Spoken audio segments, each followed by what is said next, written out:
Cheryl Cruz dati. Cheryl Fruits? Kaya si Cheryl Cruz dati. Ganun siya kumaway. Mr. Dream Boy, Mr. Dream Boy, ano kaya ang nasa isip? Nasabi mo sa kanya yon? Nasabi mo sa kanya Mr. yun? Dreamboy. Ikaw. Nasabi mo sa kanya, Yes. Mr. Alam niyo yun, simula dati hanggang ngayon. Na, Hanggang ngayon siyang considered dream girl mo? Oh, kasi nga, love Oo at naman, first yes. sight siya nung una nakita eh.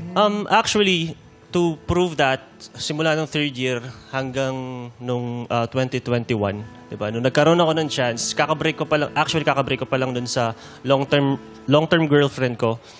But, nung nakita ko na may chance... Niwalayan mo yung jowa. Hindi.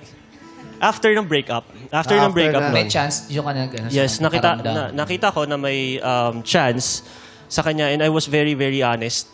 Na nag-move on pa ako, na gano'n, yun yung halos yung pinaka-topic namin palagi.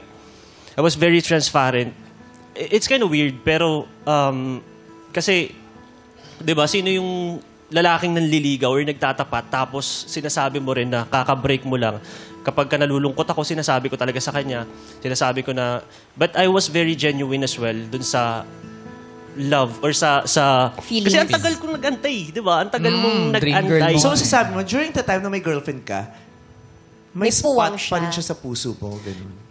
Hindi naman yung parang lagi mo siyang naiisip, yung gano'n. Basta, I just know or I believe na balang araw may magkakaroon ng chance.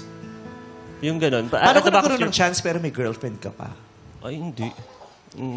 Paano So, nagkaroon ng chance? may girlfriend ka Hindi, pa, may hindi girlfriend ka pa, paparamdam pero niya. kasi di ba ang Ay, chance no. is kung single siya. No. Wag mo kung manunununo. Baka manono ka. Sige ka. Hindi ako sinasabihin. Ang sinasabihin namin dyan dito si Ogie. Ano? Ogie, no.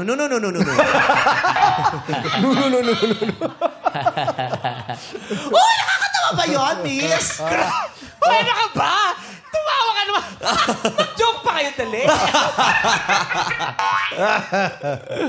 Okay. So, hindi. Hindi, kumbaga parang sa kanya, Kasi, ini-imagine ko kasi yung conception na ng dream girl. Sabi niya kasi dream girl, tapos sabi niya pa nga, to prove na dream girl ko siya. Sabi niya, kaya iniisip ko, ano yung proof ng sinasabi mong dream girl siya? Hindi ko naman narinig dun sa kwento niya. Kasi sinasabi mo lang, nag-share ka sa kanya about yung pag-move on mo, ganyan. Tapos sabi mo, waiting for the chance. No, since day one, nung na-meet kayo, ano na siya, love at first sight. Diba? Kaya inisip ko, love at first sight, dream girl mo siya, pero may jowa ka. So kung may jowa ka siya, tapos na love at first sight kasi ibang tao, tapos dream girl mo siya, ibig sabihin nun, at the back of your head, may iba kang gusto. May iba ka pang hinahanap pa. Kasi sabi mo, you were just waiting for that chance. so parang, Hindi siya available ligawan. so parang micro-cheating ba yun? I don't know. Well, for me, sa akin naman, hindi mo siya masasabing, hindi ko siya kinoconsidered na parang, parang may balang araw na, yung kapag naging single lang ba siya? Kasi sabi mo, sa'yo nang galing yung nag-aantay ka ng chance eh. Yes. Wala, hindi siya available eh. So para bang sa pagkakaunawa ko sa kwento mo, parang, kunyari, si Ayon. Gusto ko si Ayon. May jowa siya eh. Jowain ko nga muna si Jong. Tapos ayun na bakante. Oo, tapos inaabangan mo kung kailan siya magiging available. Pero para hindi ka rin bakante, jowa ka muna, so waiting ka. Kasi dream girl mo siya eh. Love at first sight ka sa kanya eh. Yun ang dating sa akin nung kwento mo. Right. Pero para siyang, yun nga, love at first sight siya, pero para siyang nandun lang sa level ng crush, diba?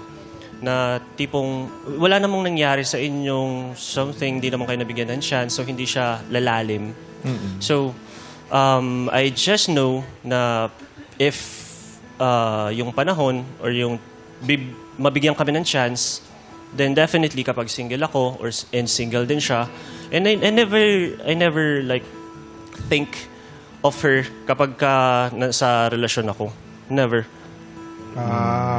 Kapag pinagtagpo kayo ng panahon, Yun. Kung may chance lang ulit na kukunin single mo. sila pareho, liligawan. Pwede naman yun, diba? Na para kang may crush. Pero, diba? As long as hindi mo siya binibigyan ng meaning, as long as hindi mo binibigay yung sarili mo, binibigyan mo ng chance yung sarili mo. Hindi, crush, okay lang yun. Okay Kasi lang. sa'yo galing dream girl. Iba yung crush sa dream girl. Ano ba yung ibig mong sabihin ng dream girl? Di ba pag dream girl, ito yung babaeng gusto kong makasama sa buhay ko, ito yung pakakasalan ko. Di ba? Pangarap ko. Dream ko siya, di ba? Yes. Kung maabot mo siya. Kung makukuha mo siya. Well, hanggat hindi ko pa siya nakukuha, it's just like... Iba muna. No. Parang klase ng ng adoration na kasi feeling ko talaga she's out of my league. So, wala lang. Parang crush ko lang siya. Na gano'n. Kaso, Kung magtatagpuin lang kayo. Pero during dun sa mga relationships nyo, walang attachment, walang messages. Wala namang silang anything. Okay lang Single naman naman siya nung nagparamdam na siya kay Allen. Oo.